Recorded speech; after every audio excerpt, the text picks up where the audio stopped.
I remember the war years when I found out about Pearl Harbor.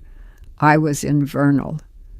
We were still living there, listening to the radio, when they announced the Japanese had bombed Hawaii and sunk several ships. My second husband was in Hawaii at the time. He would have been on one of those ships, but he had fallen and broken his back and wasn't well enough to go. He was very disappointed because he lost a lot of friends. That was also the year my father died. After his funeral, my mother and I left with Harold and Edna and went back to Salt Lake. Our vacations were simple. In the summertime, we would go up to Bear Lake for family reunions. They had little cabins, and we would stay for a few days. We could swim, rent boats, and just enjoy being together. I think my childhood lasted much too long, but I also think I had a lot of fun.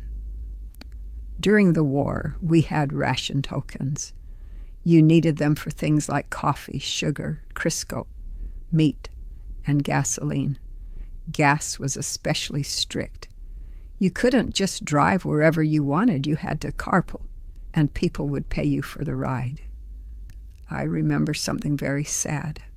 Bob was on a ship, and his wife had their second baby. The baby died. The cord was wrapped around his neck. Bob said he had a dream and somehow knew.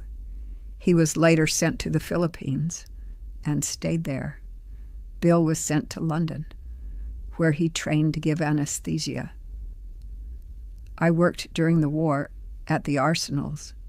My job was to place bullets into small round gauges. If they didn't fit, they were thrown away. They wouldn't shoot properly. One day a woman called me out of the line. I thought, what have I done? But she said, I'd like you to be a kind of spy. She told me to keep my ears open, and if I heard anything that could harm the war effort, to write to her right away. She gave me envelopes and paper, and I never even needed a stamp. After high school, I went to a business school, learning shorthand and typing. I worked at the same time as a waitress at Keeley's Cafe.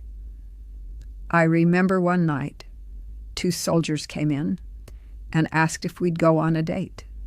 We said yes, but told them we needed a few minutes to finish work and change. After they stepped outside, my friend said, I'm a little uneasy about this, aren't you? I said. If you are, we'll just walk right past them, and they won't even recognize us. And that's exactly what we did. We walked right by them, and they never noticed us at all.